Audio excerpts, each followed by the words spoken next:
Hey, what's up, y'all? It's Zach with Living Corporate, and yo, life is great. I'm speaking from a position of privilege because I am in a great environment. My daughter is good, even though last week we shut down the daycare. Well, not we did, they did. They decided to shut down the daycare because of COVID, because I live in Texas, which is a whole nother podcast for another time. But look, life is still good. The daycare is open back up. You know what I'm saying?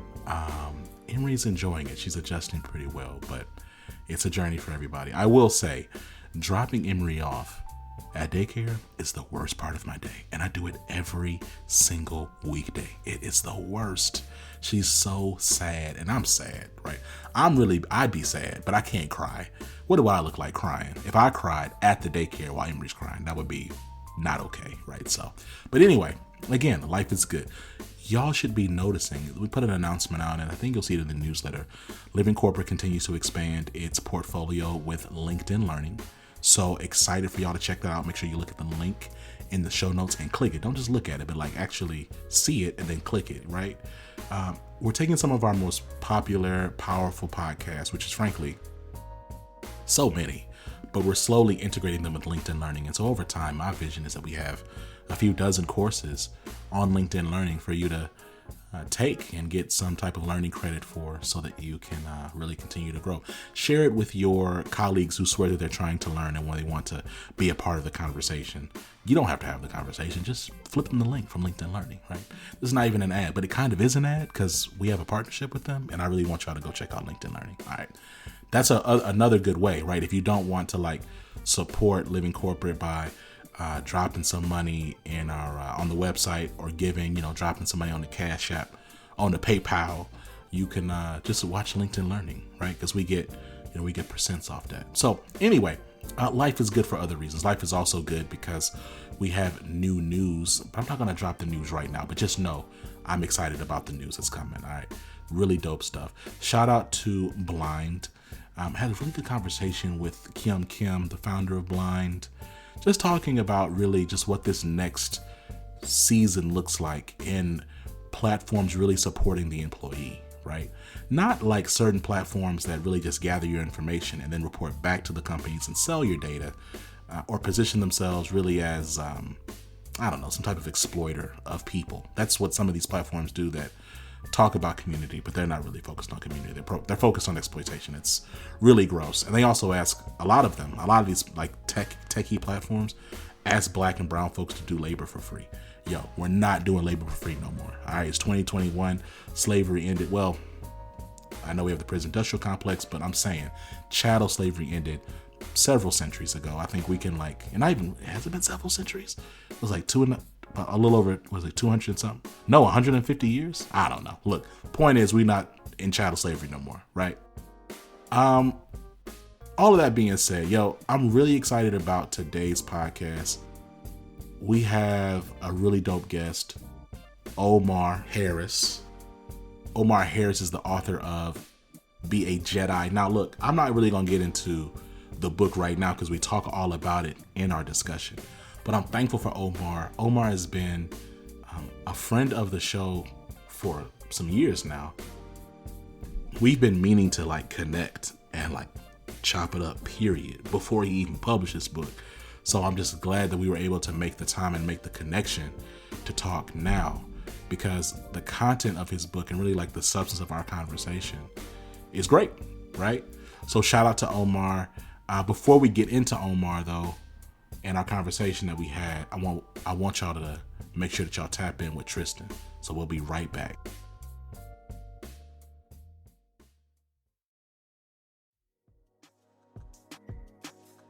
What's going on, Living Corporate? It's Tristan, and I want to thank you for tapping back in with me as I provide some tips and advice for professionals.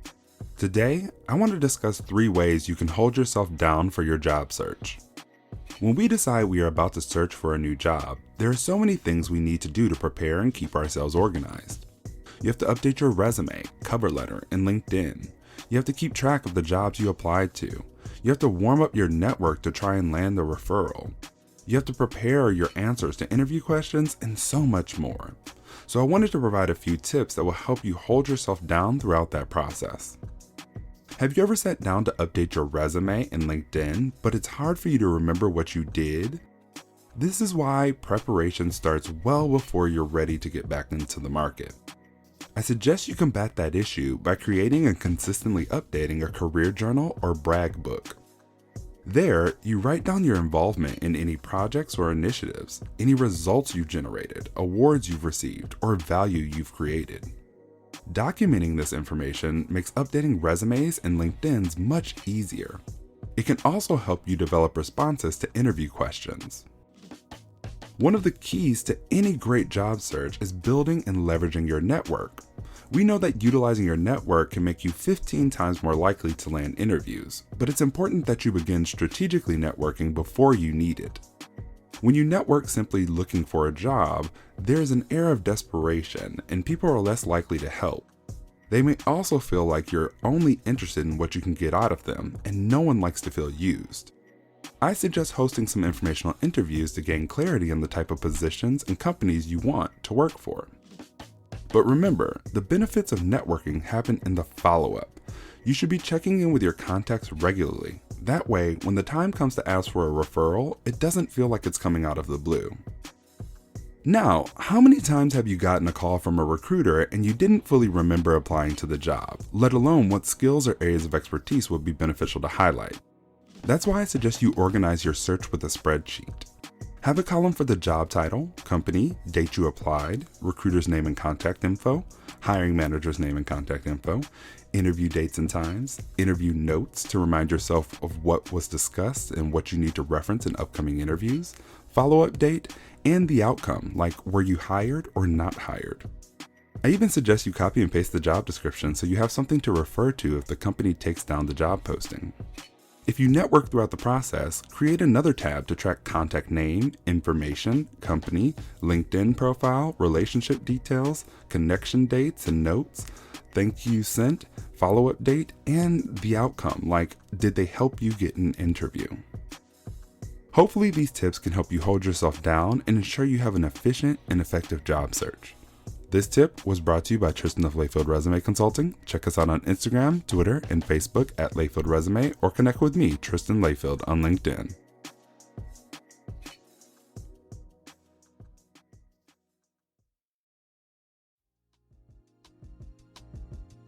Omar, my goodness, man, we've been going around. Welcome to the show.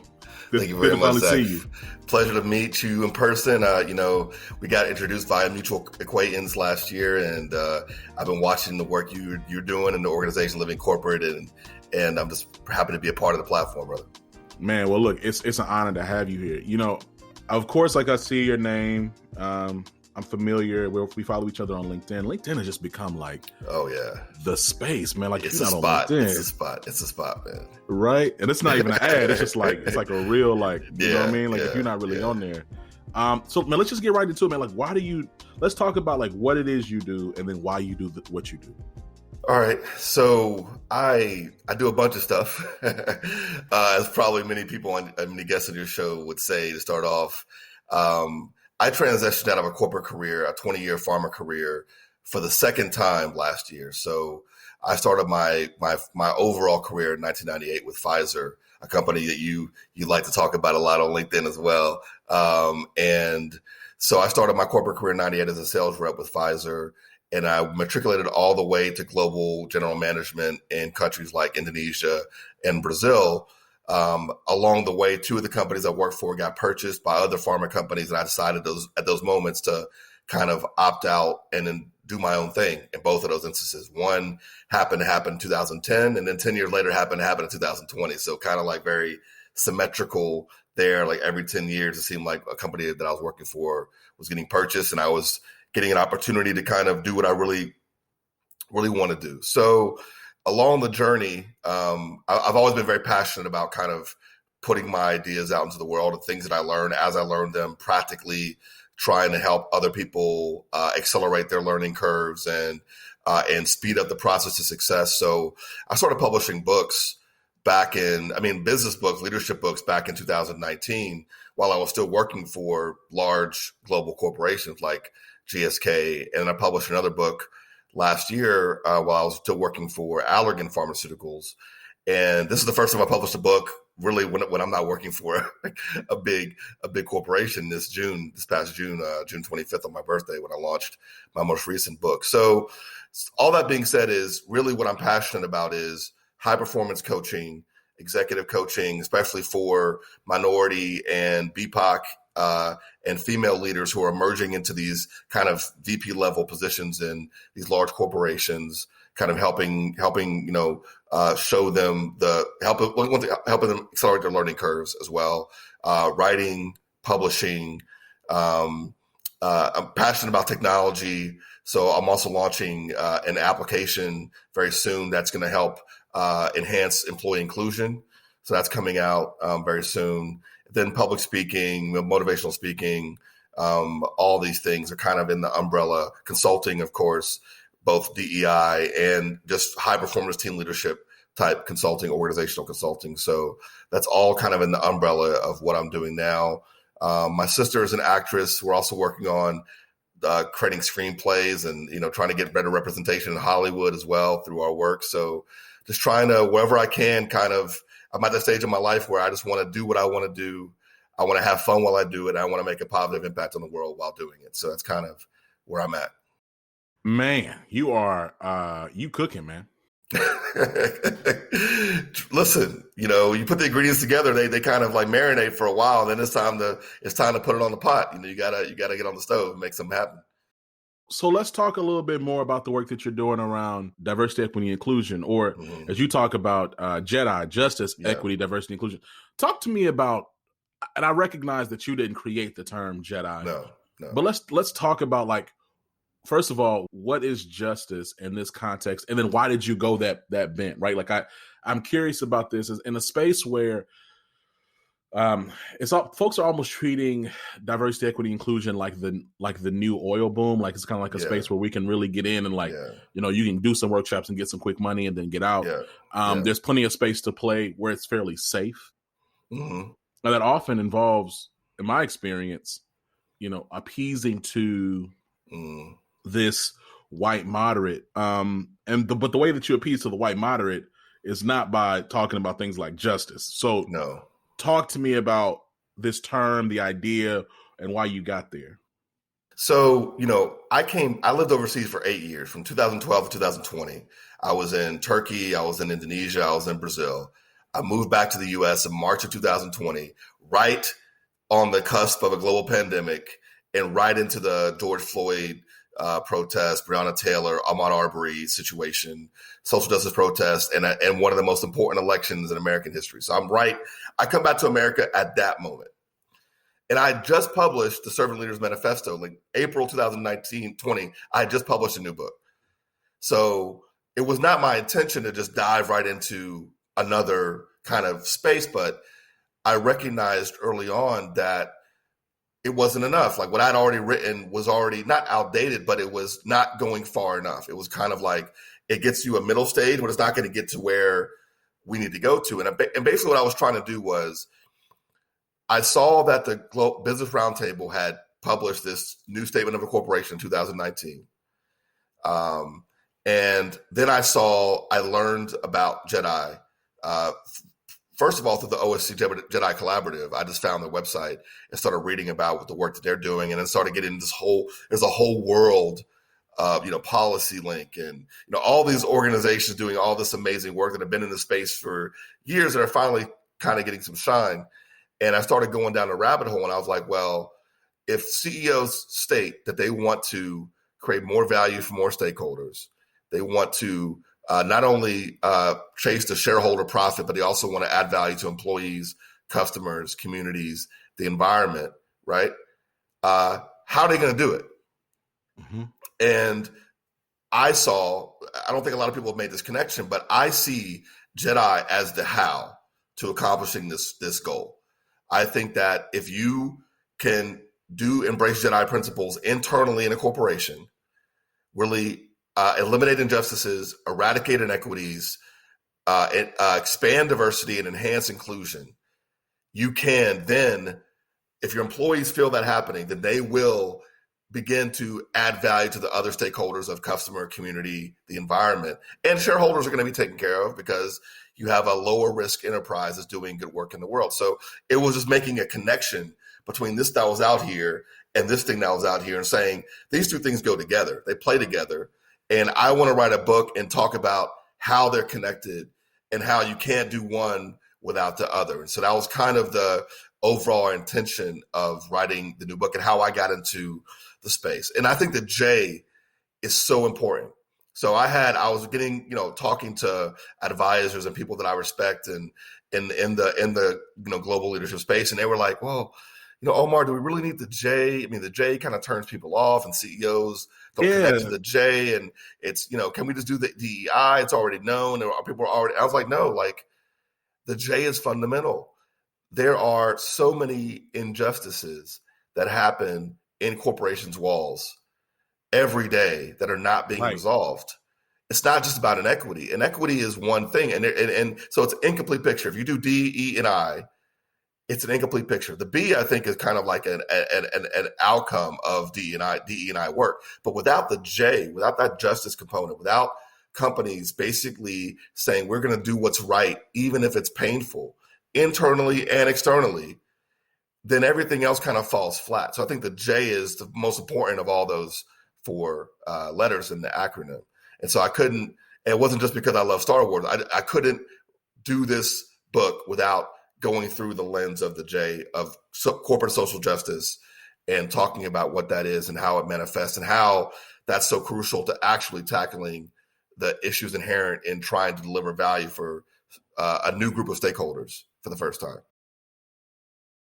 So, I mean, like, walk me through justice at work, right? Mm-hmm. Like, I think about how many times, other Black and brown professionals that I speak to who have been done wrong, objectively wrong, right? Like, they've been passed over for a promotion, they've been held back, they've been, credit has not been properly attributed to their work, credit has been stolen.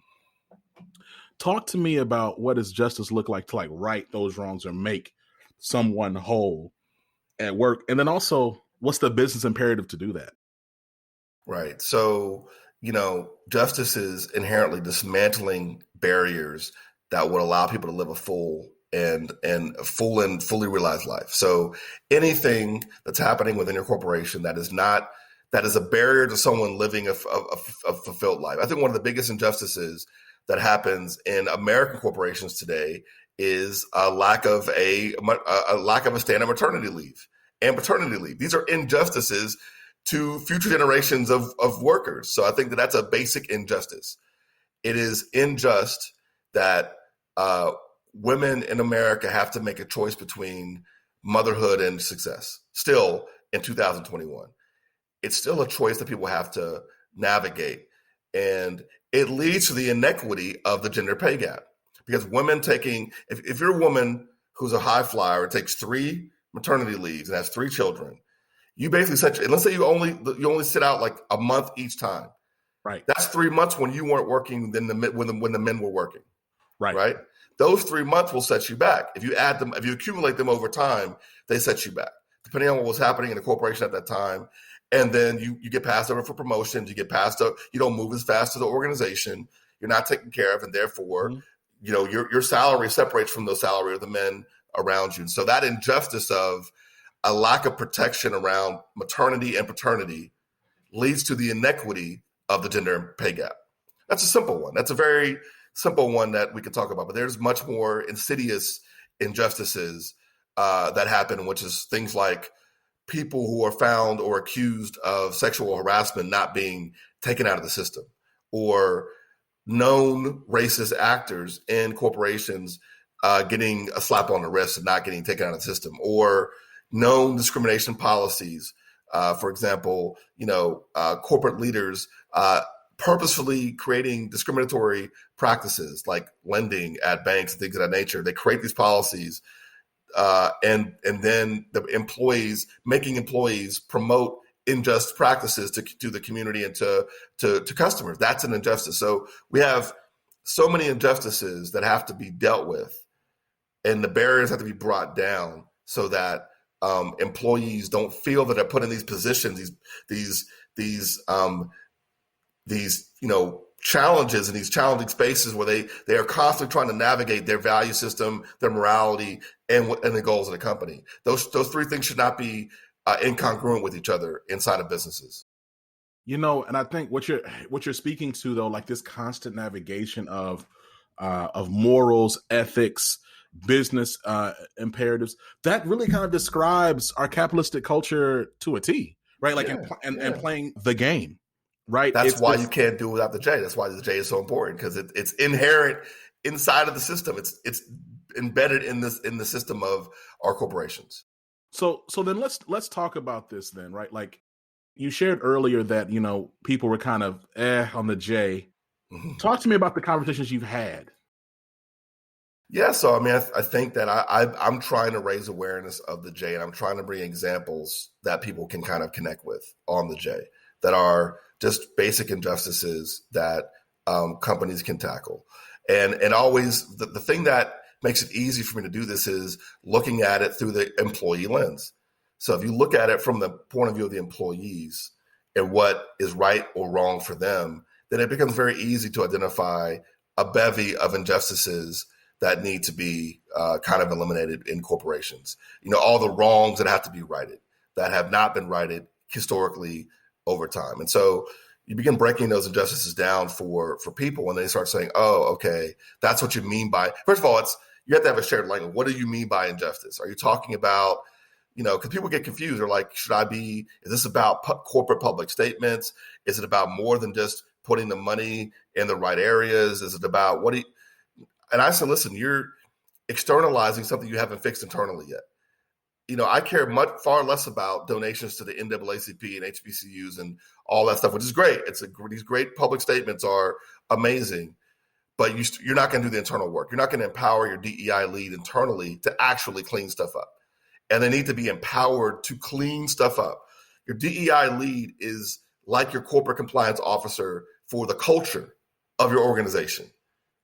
So whereas compliance is about externalizing risks and things of that nature, I look at DEI as the internal culture risk assessor who comes in and says, listen, these are they should go to their CEO and say, this map of injustices and inequities are business risks. These are the risks we're facing, the likelihood of these risks, the impact of them happening. And if we don't address this right now, we are not going to be in business, 5-10 years from now, or our license to operate is going to be severely diminished. And when you start talking about the J through the lens of corporate business risk, people oh, okay, now I get what you're talking about. Now I understand why this is a priority. You're not talking about, socialism or, left wing, whatever. You're talking about business risk. And we have to manage business risk. That's what we get. We get paid the big bucks to manage business risk. And these are social business risks internally that we have to deal with. It's interesting.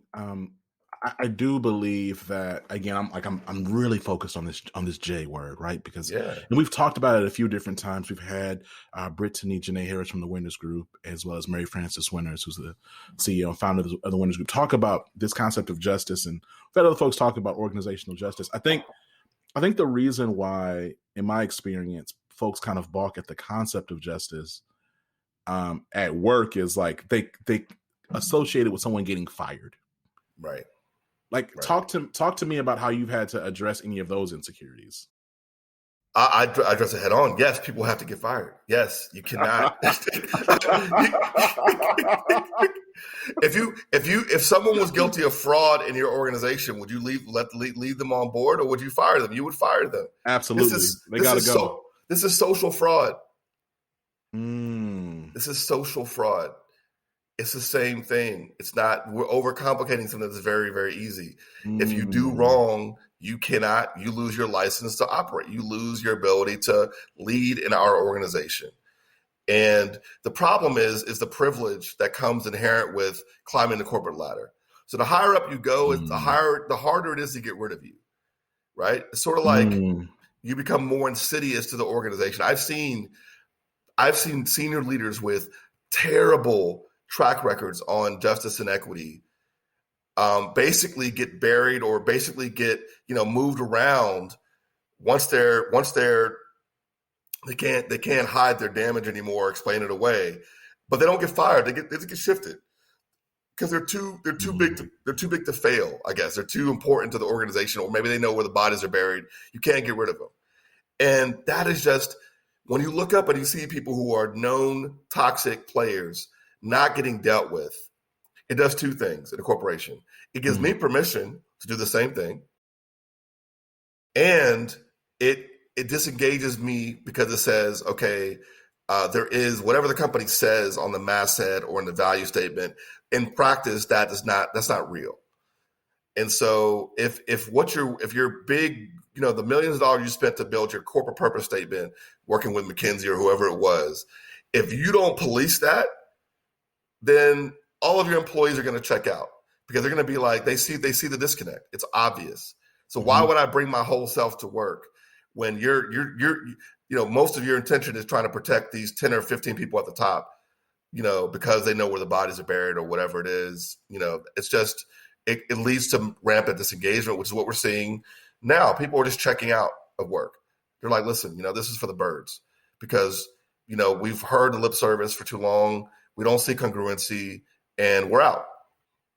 Especially as you think about like this, what they're coining as the Great Resignation. Yeah. Right. Like there is this moment in time where folks are they're fed up. Right. And a lot of this has to do with, folks just, I hope maybe, maybe my eyes are maybe I'm too optimistic, but my hope is that folks are really starting to see like this capitalistic machine for what it is and all of its exploitative function. And that, they're realizing like life is short and we got to just be around. I'm curious, like, as you think about Jedi, you think about work and creating this space that is better overall for everybody, including those on the margins. Where does like Gen Z come into that? Like, how do you anticipate that they will impact, accelerate, or slow down this season or this idea around a just, equitable, diverse, and inclusive place to work? Well, I think they want it. I think they live in a world that is, in their world, they don't live in the world that, our parents grew up in, right? They live in a world where basically, you're connected with everyone else in the world. Like for the first time in history, when you get your first Facebook account at the age of 10 or whatever it is, like you're connected to the world. And this has never existed in the history of the world, having that level of access to all these different races, nationalities, issues, things that are happening, this global awareness. So the social media is leading to not just the hottest new TikTok dances, but global awareness. But I think if you look at a TikTok dance is very emblematic of what I think about Gen Z. You see a group of Korean teenagers doing a dance one day on TikTok, and you see a group of Brazilians doing it the next, Americans the next, Canadians the next, Europeans the next.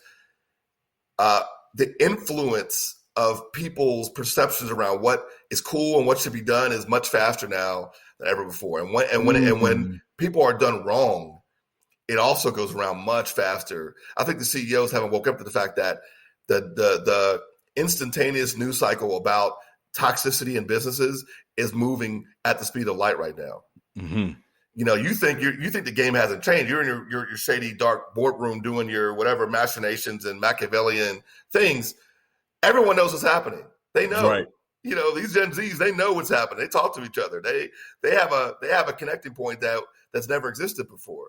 So I think their tolerance for the nonsense is far lower than the rest of us. I also think that the information around how you can make an income without having to go work for a corporation or even go to college and get saddled with bank loans there's so much more information out there now, but people are making very different choices about their lives than we were making. Right now, if you're 17, you're like, I have a 14-year-old nephew, and he's like, he could basically, his big thing is Formula One racing, but like video game racing, right?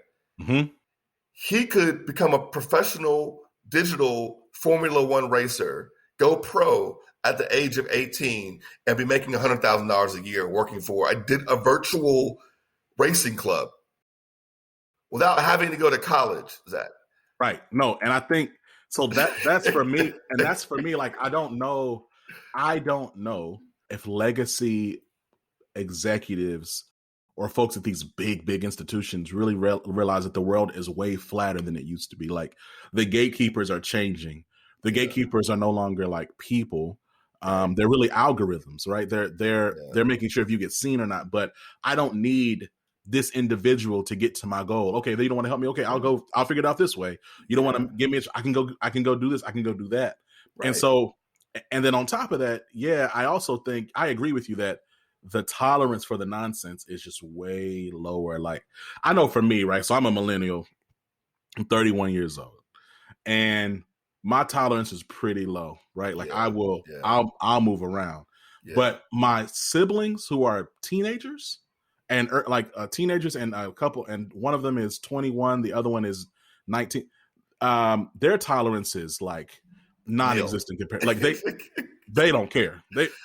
Oh, what? Okay, I'm done. I'll do something else. I'm like, golly, like, you're not even gonna, it's not a critique. It's just like, wow, like, you're not even going to, like, deal with some nonsense for a little while just to see. No, like, it's over.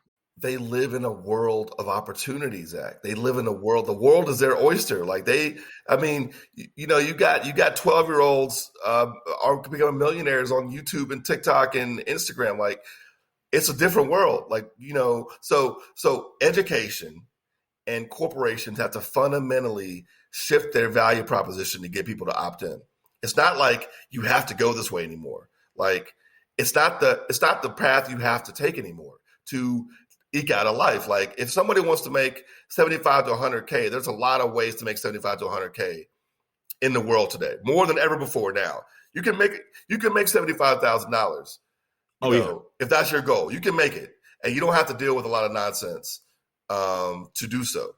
And so that I don't think corporations understand who they're actually competing with.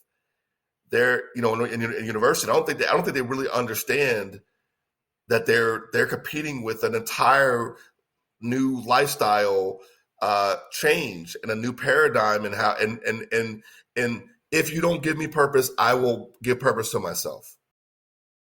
That's it right there. And I do, that is a fundamental change, is that last part is so true, man. So look, let's do this though. Before I let you go, you have a book. It's available now on Amazon. It's called Be a Jedi Leader, Not a Boss.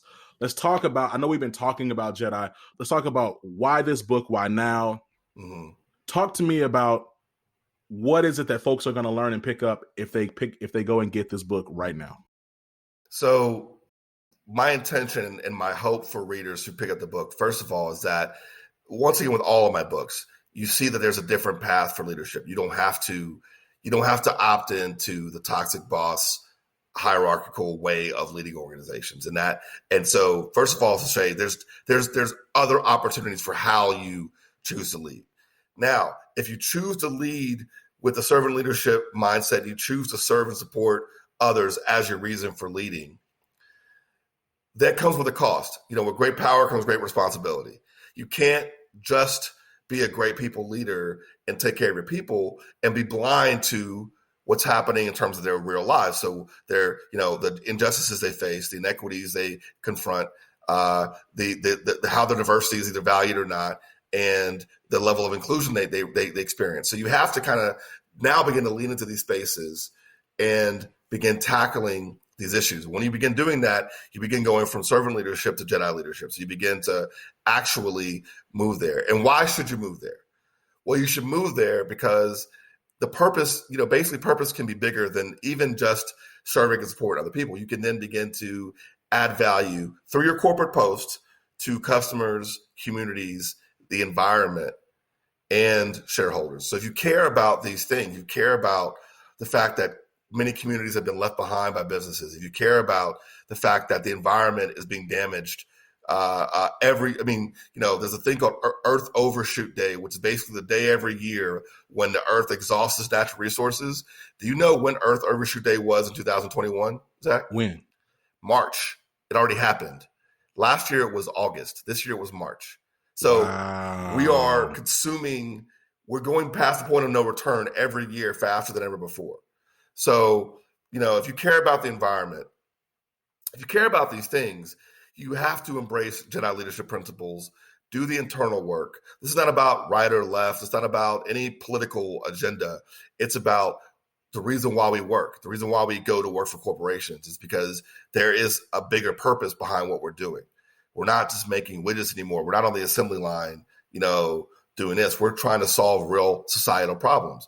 And business is a place where these types of problems can be tackled more easily than any other forum today. And so that's really one premise behind the book. The other premise is, okay, so then how do we do it? So, and what are the externalities we can expect once we make the journey from where we are through servant leadership to Jedi leadership? And how do we really begin to tackle these higher order issues inherent in stakeholder capitalism? So I think it's, for me, the book it's ahead of its time. Basically, I think probably 2-3 years from now, this will be kind of a natural thing people are thinking. But I wanted to write the book now, aspirationally, for people who are looking for the next thing, looking to keep pushing the envelope, keep pushing the status quo. Then if you see yourself as being on the cutting edge of leadership, this is the most cutting edge leadership book written in recent times. Man, look, Omar, it's been a pleasure to have you. I know that we were, this is on me too, trying to find time. I'm so glad we were able to finally get you on. Yes, sir. On the show. And shout out to you and all your work. The book is called Be a Jedi, J.E.D.I, Justice, Equity, Diversity, and Inclusion Leader, Not a Boss. It's available right now on Amazon. Make sure you check it out. Omar, man, we consider you a friend of the show. We hope to have you back soon, brother. Yes, sir. Thank you very much, brother. Take care. Have a good one. All right, peace. Living Corporate is brought to you by The Leadership Range, a podcast within the Living Corporate Network. Hosted by globally certified and Fortune 500 executive coach and leadership development expert Neil Edwards, The Leadership Range is focused on having real, raw, soulful, and accountable conversations about inclusive leadership, allyship, professional development. Every week is a new episode with new learning and new actions to take on to grow inclusively. Make sure you check out The Leadership Range everywhere you listen to podcasts.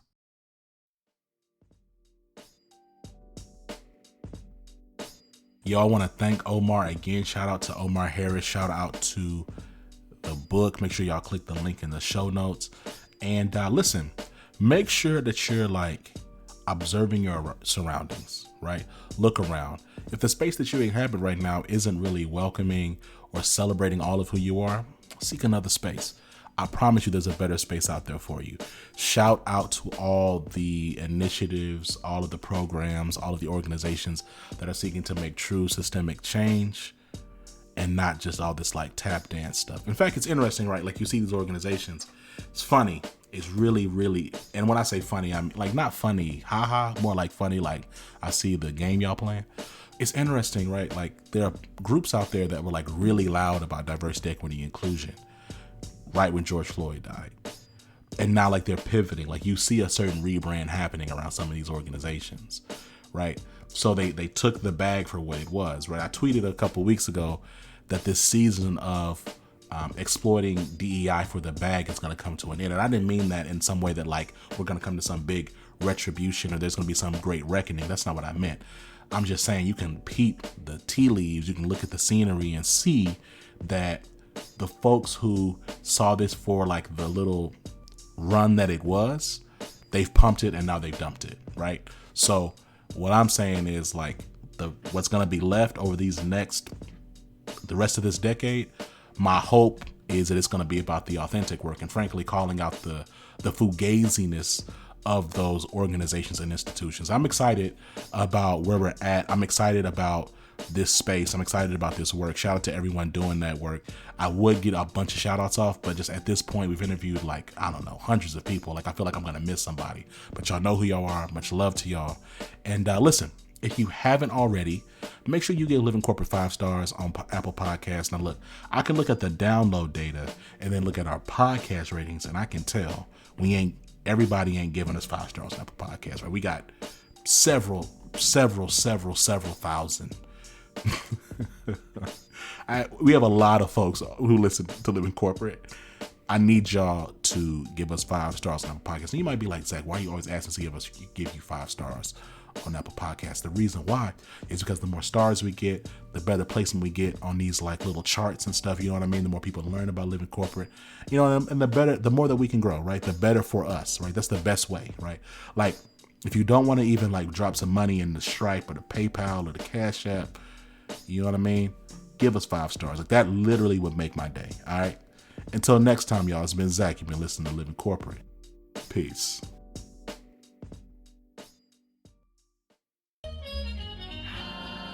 Living Corporate is a podcast by Living Corporate LLC. Our logo was designed by David Dawkins. Our theme music was produced by Ken Brown. Additional music production by Antoine Franklin for Musical Elevation. Post-production is handled by Jeremy Jackson. Got a topic suggestion?